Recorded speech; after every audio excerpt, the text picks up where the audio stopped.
Dear shareholders, I now come to our oil and gas business. Gas is a key transition fuel in our nation's quest for clean and sustainable energy. With our valued partner BP, we have revived gas production from the KGD6 block from near zero a few years back to about 20 million cubic meters per day in the financial year 23. This is led by successful commissioning and safe delivery of gas from the R cluster and the satellite cluster projects in the financial year 21 and 22 respectively. Continuing with our effort, this year we commissioned one of the most complex and most efficient deep water projects of this scale, the MJ field in KGD6 block. This includes a state-of-the-art FPSO, which is among the largest and the most complex in the world, with a gas production capacity of 14 million cubic meters per day. My congratulations to the entire oil and gas team for successfully commissioning the MJ field in less than 3 years, amongst the fastest in the industry. We are well on our way to enhance production to 30 million standard cubic meters per day, which will be 30% of India's gas production and 15% of its current gas demand.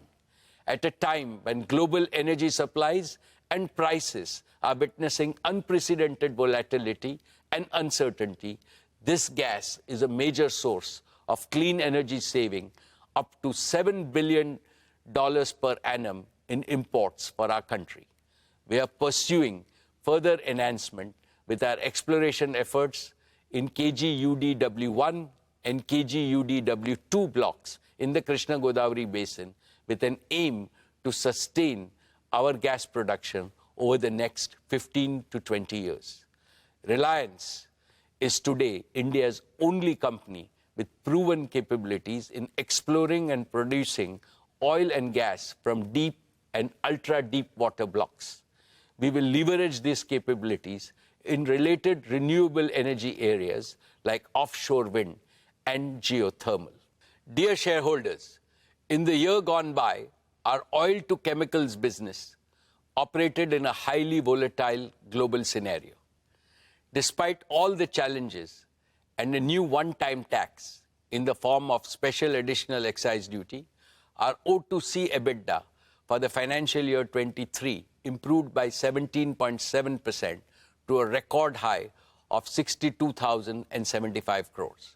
Our talented teams ensured that our asset utilization remained higher than the industry average through robust planning and exceptional teamwork. We operated with the lowest level of feedstock inventory in our history to benefit from opportunities in a turbulent global oil market. Fully utilizing the flexibility and integration of our assets, we added 13 new grades of crude oil and feedstocks. We ensured high availability of the gasification unit to minimize the purchase of high-cost LNG to lower our energy costs. Our partnership with BP in fuel retailing and mobility solutions continued to make steady progress. Friends, we have embarked on our journey to transition our O2C business into a sustainable, green, circular, and consumer-integrated chemicals and materials business. The key pillars of this transition are: first, we are accelerating our journey to achieve net zero by 2035 through use of renewables and bioenergy for a sustainable and green business. We are well on our way to build the new energy ecosystem of manufacturing solar, wind, batteries, hydrogen, and bioenergy platforms. This will enable us to speed up the development of our renewable generation assets to deliver round-the-clock electricity for our captive requirements, as well as to meet the growing needs of Indian consumers. As the cost of renewables will be significantly lower compared to fossil fuel-based energy, this will result in reduced energy cost and improved profitability for our O2C businesses. Second, we are accelerating circularity and consumer integration. We have also been working on scaling up our chemical recycling technology to deliver application-specific green products. This is helping us access high-value, high-potential customers in new value chains. Third, with technology and innovation, our refinery at Jamnagar will be progressively operated as a chemicals and material feedstock production engine. We started this by converting some low-value refinery streams to recently launched, highly specialized halobutyl rubber grades and a new purified isophthalic acid plant, which is under commissioning. As announced last year, we are executing India's first and world-class carbon fiber facility in Hazira, Gujarat. Our carbon fiber platform will include carbon fiber and carbon fiber reinforced plastics. Our target is to be among the top 3 players globally in the carbon fiber and the carbon fiber reinforced plastic composites. Dear shareholders, with climate crisis looming large, the world is going through a multi-decade era of transformation from fossil fuels to green energy. This transformation requires significant investments in skills and capabilities, technology and innovation, as well as in building large-scale manufacturing ecosystems. All this provides strong tailwinds to our new materials and new energy businesses. The next few years is going to be transformational for your company as leading from the front. It positions India to be a world leader and trendsetter in energy transition. My dear shareholders, we remain focused on fast-track execution of our Dhirubhai Ambani Green Energy Giga manufacturing complex at Jamnagar. Our first priority is to deliver a fully integrated end-to-end solar PV manufacturing ecosystem.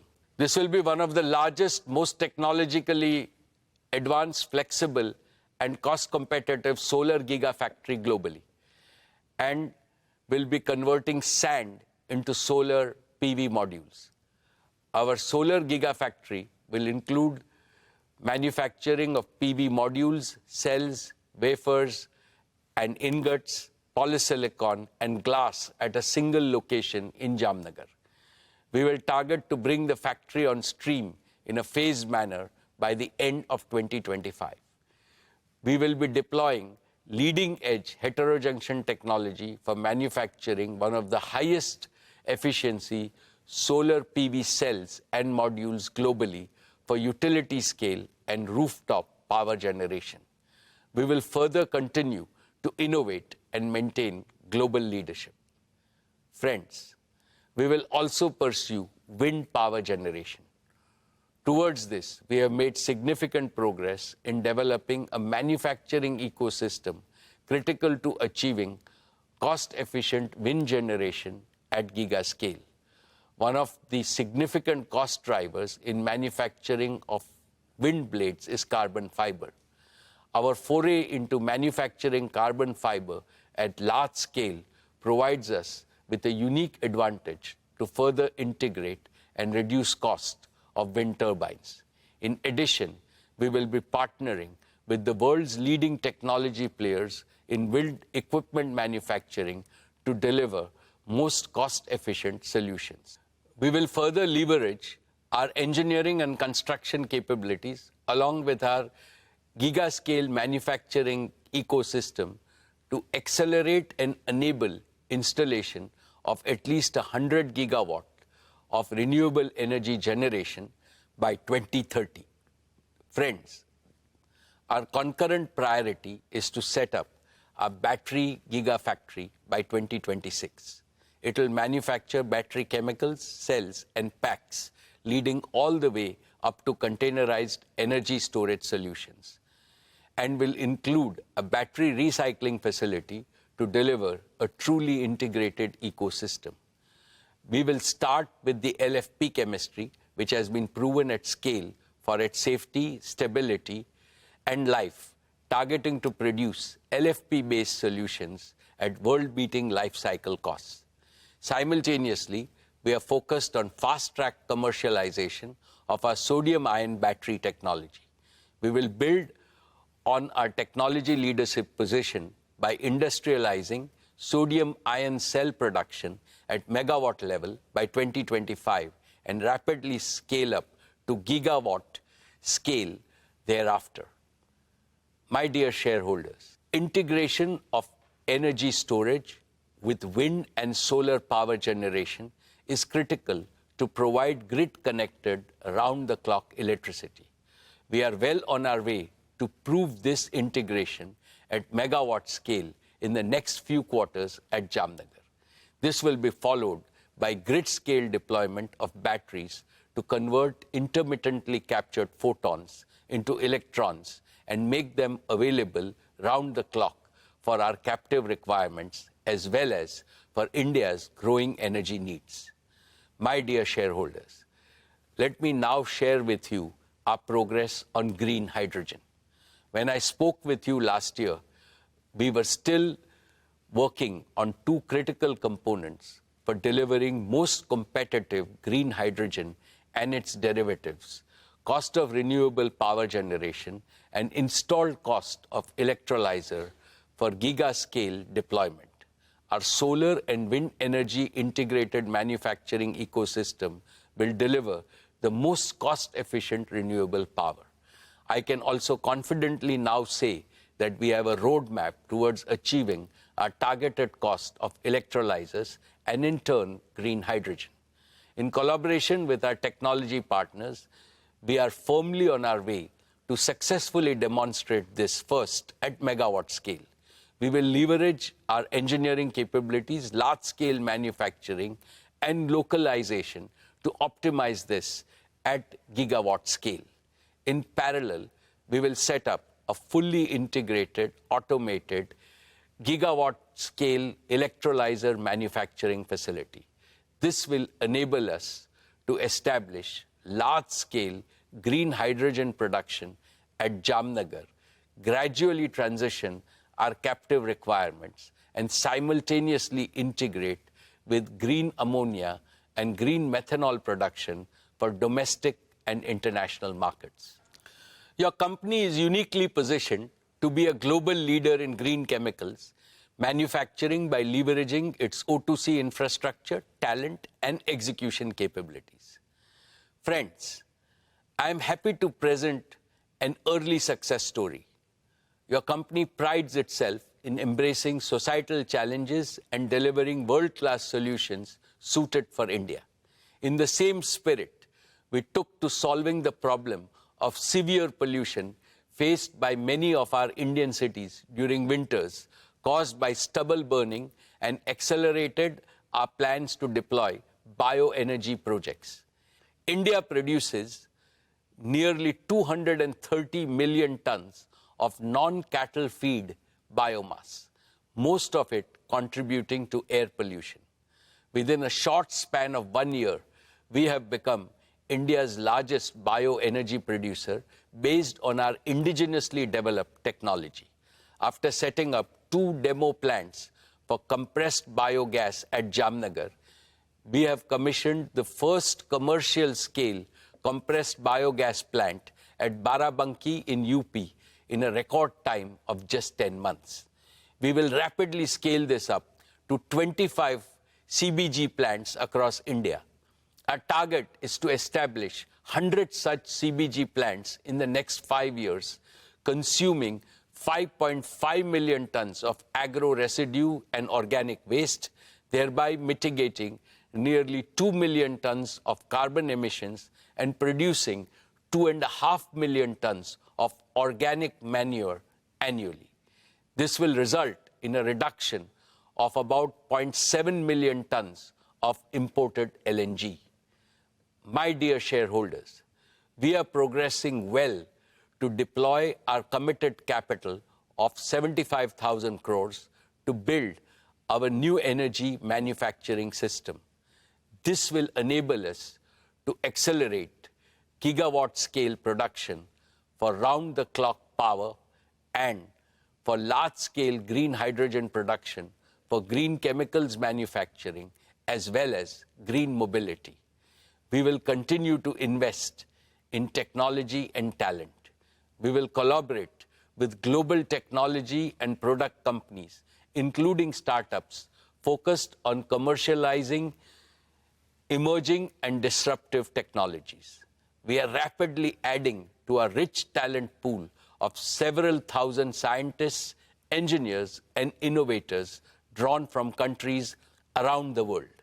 Our transition to net zero and building a sustainable chemicals business will result in increased revenue, reduced energy cost, improved profitability, and providing a near perennial growth platform in India and overseas for our materials and energy businesses. Esteemed shareholders and other stakeholders, Reliance is uniquely positioned to offer a practical solution to the energy trilemma India has been facing. Let me explain. The energy trilemma demands action to overcome three challenges. One, affordability of energy. How to ensure that every citizen and every economic activity in India has access to adequate and most affordable energy. Two, sustainability of energy. How India can rapidly transition from fossil fuel-based energy to clean and green energy. Three, security of energy. How the expanding needs of a fast-growing Indian economy can be de-risked from geopolitical rivalries, conflicts, and potential supply disruptions. Reliance's new energy and new materials businesses squarely address this trilemma. Green energy is becoming affordable because its costs are already much less than those of non-renewables, and they will come down further. Green energy is sustainable because the sun and the wind are never going to disappear. Green energy is secure because India will no longer be dependent on large-scale imports for its energy needs. Furthermore, Reliance will have indigenous technology ownership and manufacturing capabilities. In fact, Reliance has a golden chance to enable India to transform itself from a net energy importer to a net energy exporter. Therefore, as I look to the future, I can clearly see Reliance creating substantial wealth for India and for all our shareholders in perpetuity.